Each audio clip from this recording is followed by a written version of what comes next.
Nyakoro mogiro kamano kuom medo kete Ramogi TV chenro pod en maro imore kendo kaka pile saa adek wago mbaka. Kawuono nago mbaka ahinya to kutenore kod weche mag ratiro mag jotugo mabende thothgi oserochi gi dho ngere gin GBV, gender based violence, mabende nitiere e weche mag tuke. Jotugo osebedo ka tugo kendo gintiere sectors mopogore opogore weche mag tuke. Gintiere adhula, gintiere volleyball, gintiere basketball, gintiere weche mag ng'wech. Kendo e kinde ma magi timore nitiere orako mitimo e kambi mabende ji donjoe. Kendo kuonde gi oseyangore ni nitiere ratiro mag jotugo mosebed ka irocho. Obed nyithindo machuo, obed nyithindo manyiri. Kendo ma ndio miyo kawuono wago mbaka kod director mar Smart Ladies Youth Initiative mano Eunice Dola. Obedo kod mbaka entiere e studio magwa ma Kisumu mondo mi wago mbaka weche machal kamagi. Erokamano Eunice kuom yudo thuolo mar mondo mi iriwri kodwa e chenro mar Oimore machiegni. Inyalo moso nyithinyi kwa Ramogi Jwang'ae tinyiswa ni to bende piny Kenya osego okang' e kedo gi weche mag iwacho ni GBV kata weche mag kedo mag kit chwech. To ibiro nyiswa ni to kichako ni to gin kit chwech mage ma ithoro roch ratichgi.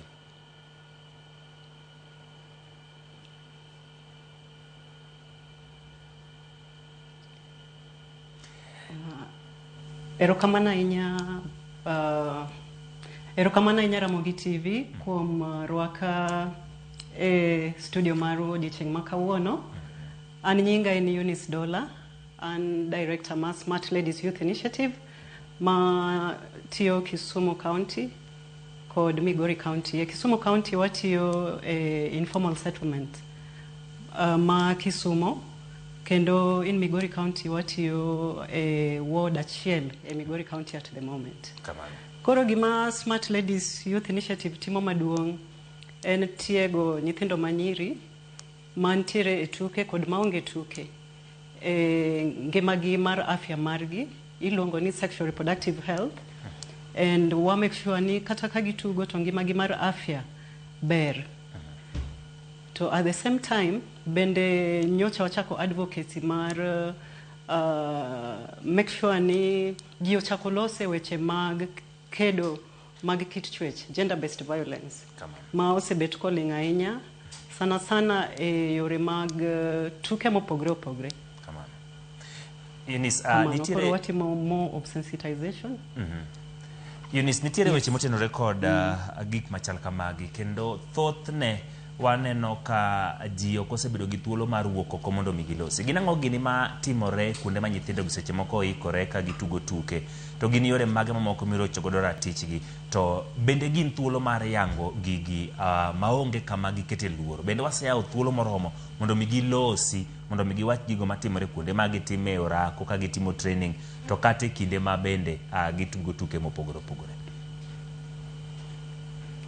Erokamano ahinya kendo iyudo ni in many sports, sports mang'eny e pinywa ka, nitie volleyball, nitie football, nitie rugby, nitiere tuke te mantiere, nitie athletics.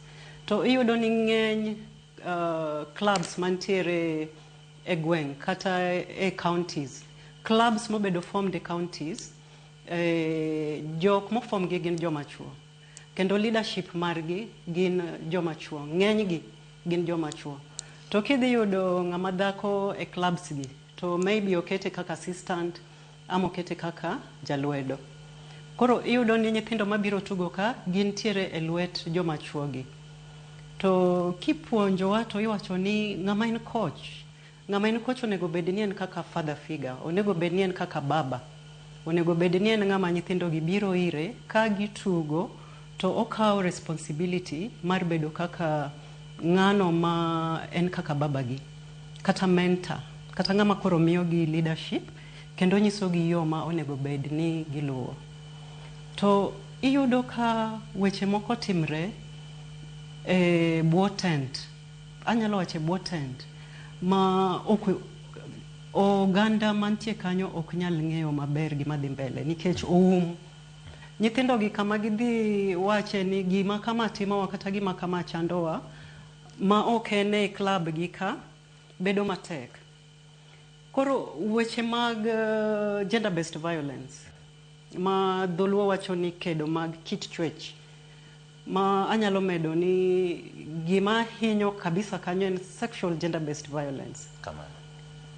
hinyo kabisa nikech joma chuo gi moko ok gite. Joma chuo gi moko kawo advantage. Nikech ng'eny gi motelo ne clubs gi. Ng'eny gi ema nigi duol. To ng'eny gi ema iyudo ka nyithindo gi ok nyal biro fulo negi ni gima kama tima kaka nyathi manyako. Nyathi manyako wang'e maber ni en safe hands ka nitie ng'ama dhako.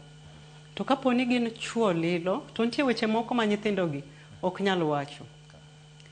But iyudo ni most of the time ng'enyne nyithindo gi kalo e lwet joma inyogi, jok mamulo gi kata jok mayanyo gi kata jok matimo negi tabia moko ma bedo negi matek ni ginyalo dhi fulo kanyo. Kamano Eunice, to bendi paro ni koro mago gin weche Eunice, kiwinja bendi paro ni riwruoge matayo weche mag tuke mopogore opogore, wan gi riwruoge matayo weche mag adhula, matayo weche mag hockey, tayo weche mag volleyball, tayo weche mag rugby kata mag nyiri joma chuo. Bendi giseketo chike makare ma nyalo rito ratiro mag jotugo, bed nyathi manyako kata nyithindo mawuoyi. Wasego okang' mar keto chike makare ma bende ritogi, to bende manyalo keto kum mowinjore ne ng'at manyalo bedo rocho ratiro kata kelo gik machal kamagi e weche mag tuke.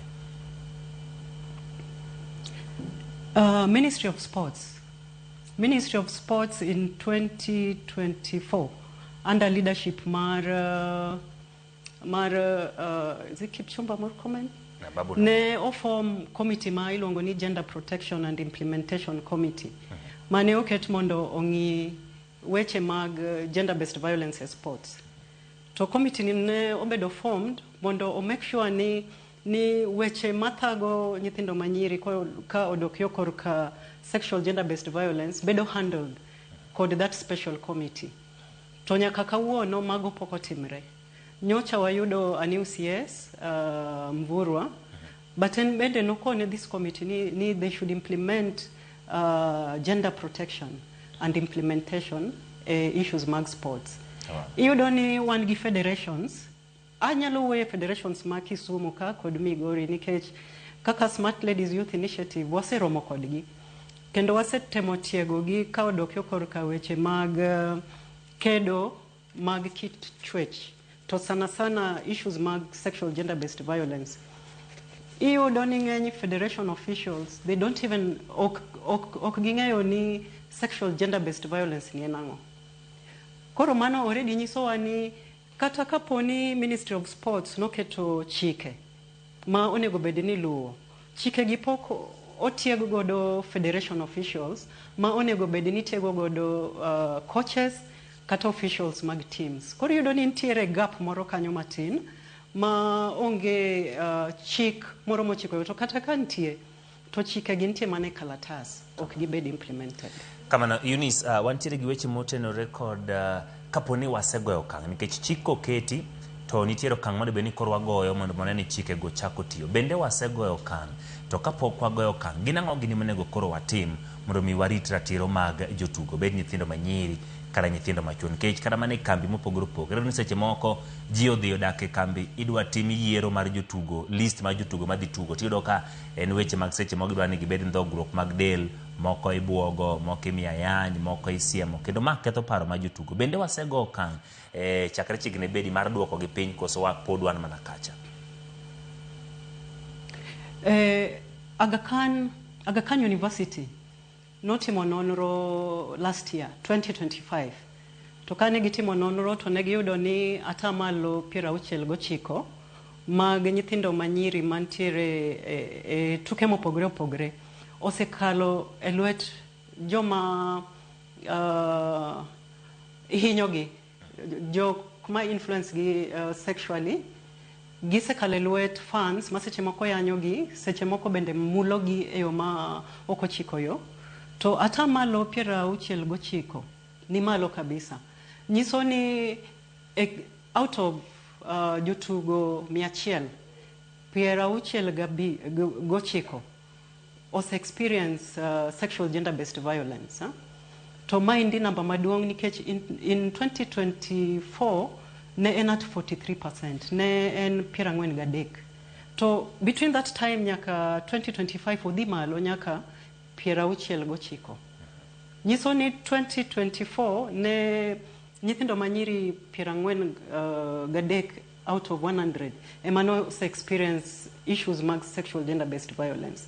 But sani odhi malo ma apani ka ng'ato timo nonro kawuono to nyalo yudo ka kendo dhi malo kendo.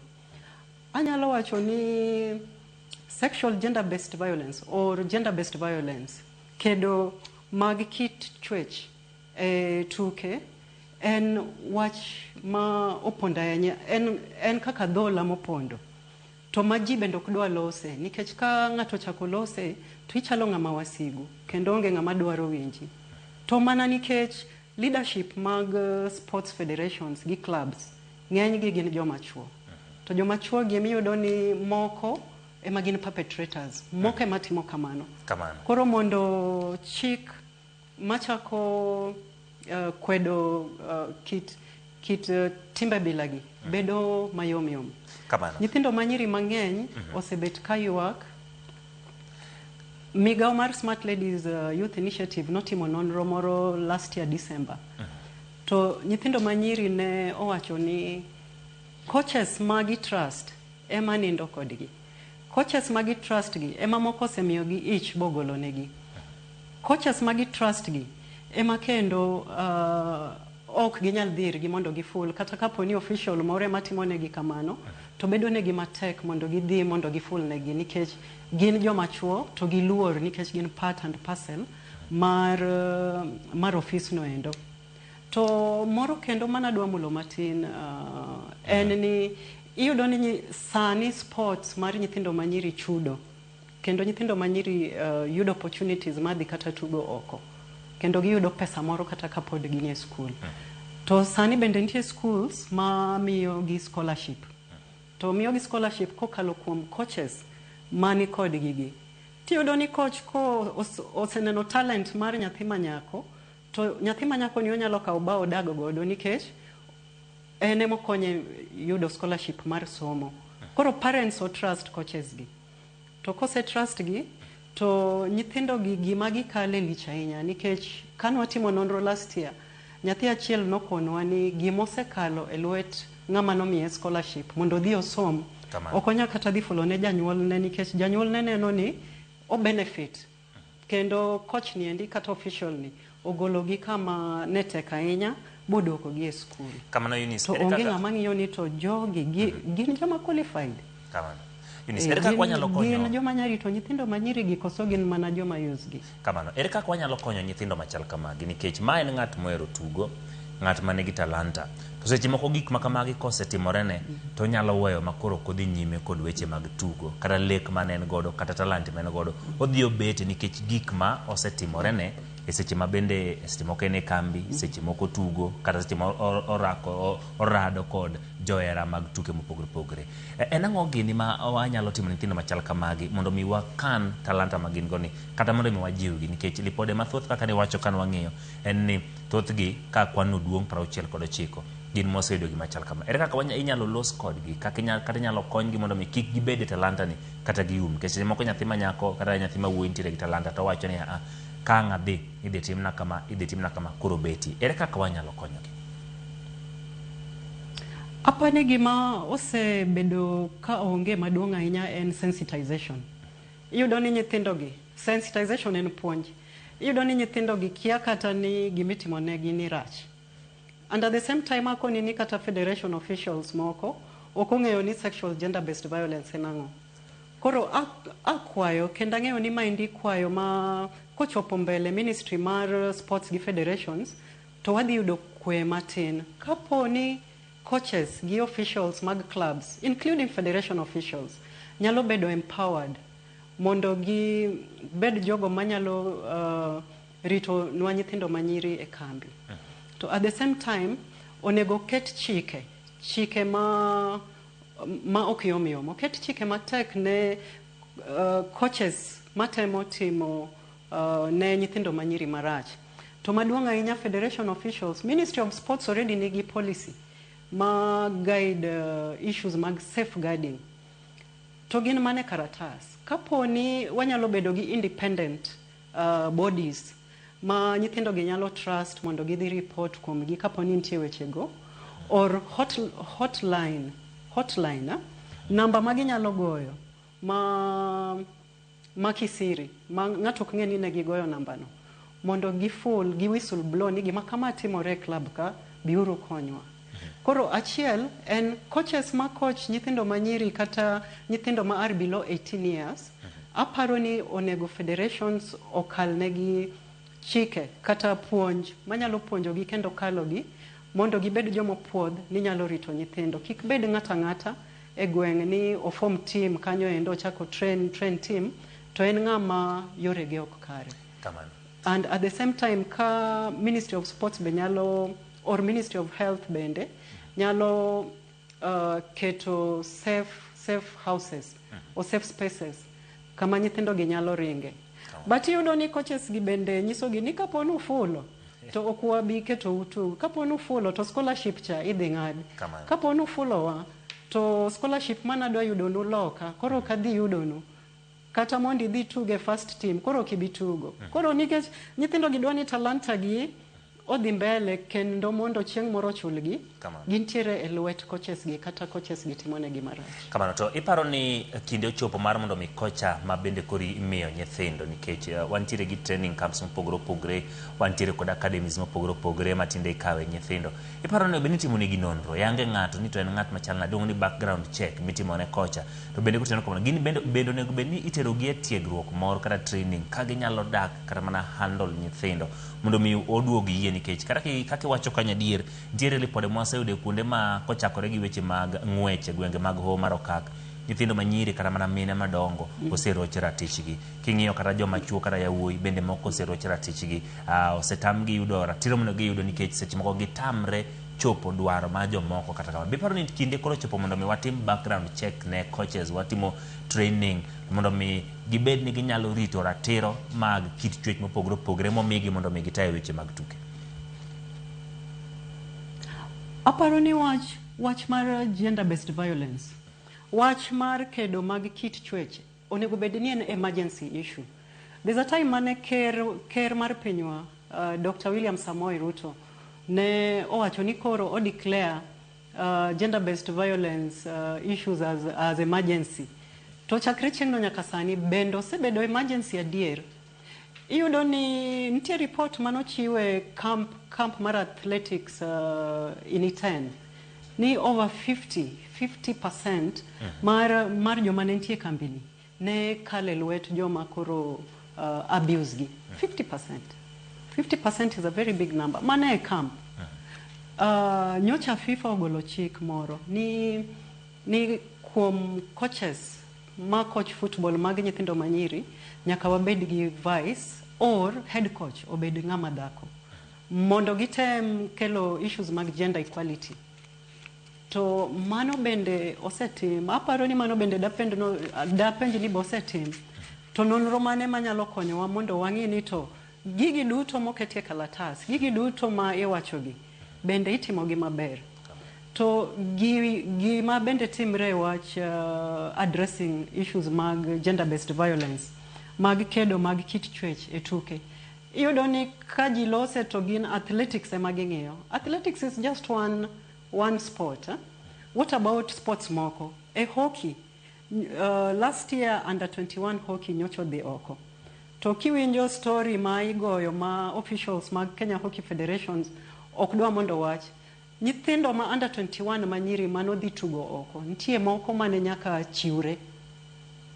Mano rumors, lakini rumors gi ok gidwa ni mondo wache.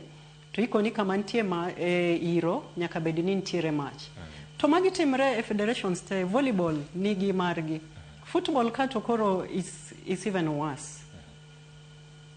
Rugby maybe, but ko tim nonro kendo to aparo ni inyalo yuda diera masani gi sani to akwayo minister CS mar sports ni gender based violence ok en gima onego en gima onego losie. Kapo ni no se form commission or committee ma rito kit chwech e sports then wapenjre benito gisechopo kanye gi tich manonego bed ni gitiyo. Nikech bende wachako winjo rumors ni nitie kaka gigore iye kacha, nitie ywaruok, nitie pesa be moselal, gisetimo go dang'o. Kora pani magi joma duoko achien e sports to watch gender based violence en gima ji ok dwa lose. Kichako lose to ichalo adui mar ng'ato. But it's high time wachak lose mondo wakony nyithindo manyiri. Kamano Eunice, ka watieko en ang'o minyalo wacho seche moko nitiere nyithindo ma seche moko koro luoro nyalo mako mondo mi kik gidhi nyime kod luwo weche mag tuke, nikech nyaka ibidhi e kambi, nyaka bi yier jotugo, nyaka ubed kamoro achiel, kendo neno ka thothne iwacho ni okwongo luong kata ji 30, lakini 30 go idhi yier 21, matino chiko nyaka ang' dog dala. En ang'o e wachni mogik minyalo wacho weche motenore kod rito ratiro mag jotugo ahinya to kit chwech, lwenje mag kit chwech mabedo weche? En ang'o minyalo wacho ka watieko to kod jip minyalo chiwo ne jogo ma gin jotugo kaachiel kod telo mondo mi warit ratiro kendo warit dignity mag jotugo? Aparo ni Ministry of Sports, an pod asiemo Ministry of Sports nikech mano e okang' mamalo ma tayo sports e Kenya mangima. Ministry of Sports kaka okang' mamalo aparo ni ginindo matin nikech iyudo ni gin gi policies, gin gi gik ma ondike karatas ema gikete file, but gine monego bed ni giduogo gitayo gik matimre. Wan gi Kenya Academy of Sports ma is really doing a very good job. Gitimo tich maber kabisa nikech iyudo ka gin gi ratiro gi, gin kaka gikawo nyithindo gitere kambi, to nyithindo gi onego bed ni gimiyo federations, especially ka idwaro Kenya team selection. Daher kwayo federations mondo bende oti machiegni gi Kenya Academy of Sports, but koro maendi Ministry of Sports ema dhi rieyo nikech iyudo ka Kenya Academy of Sports already en academy mar sports mopogore opogore. Gin joma timoga scouting the whole year, gikawo jotugo mabecho matindo ma apiny kaito gitere kambi, to nitie kaka gipuonjo gi bende e yo ma onego bed ni giritre godo kendo gitimo godo achiel ariyo adek. Koro an gima duong' ma anyalo wacho en ni kapo ni sheria mantie kata kinyalo los kendo chike moko, inyalo ng'ini chike mage mantie to ochako ng'ini to gap ni kanye mondo o make sure ni chike gi itiyo godo yo makare. But gima duong' na e grassroots, informal settlements. Oking'eni jotugo mabecho kabisa Kenya kaendi ae slums. To slums kaendi emiyudo ni many vulnerable girls ae, jogo ma ok nyala ahinya. To gine ma gitugo maber kabisa. Lakini chopo kang' moro makoro ngima gi kendo tugo koloko, unless ne gikale lwet ng'ama kare. Clubs mabedo formed estates gi, onego federation officials ong'ini to jok ma handle clubs gi gin joma are vetted, gin joma osekale tiegruok moro, to kapo ni podi to otergi e tiegruok mar rito nyithindo.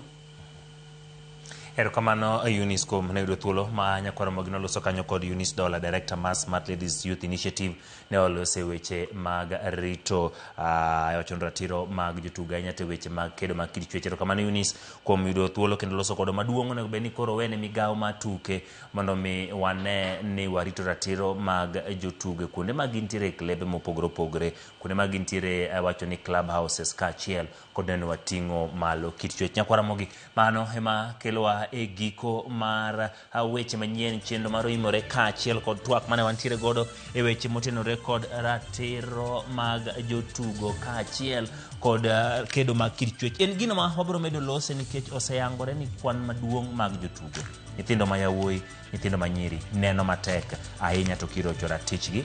Wabiro medo lose mane weche manyien kaachiel kod weche mag tuke mane mokelo e giko. Nyinga Ochieng' Emmanuel, ubed gi otieno mokwe.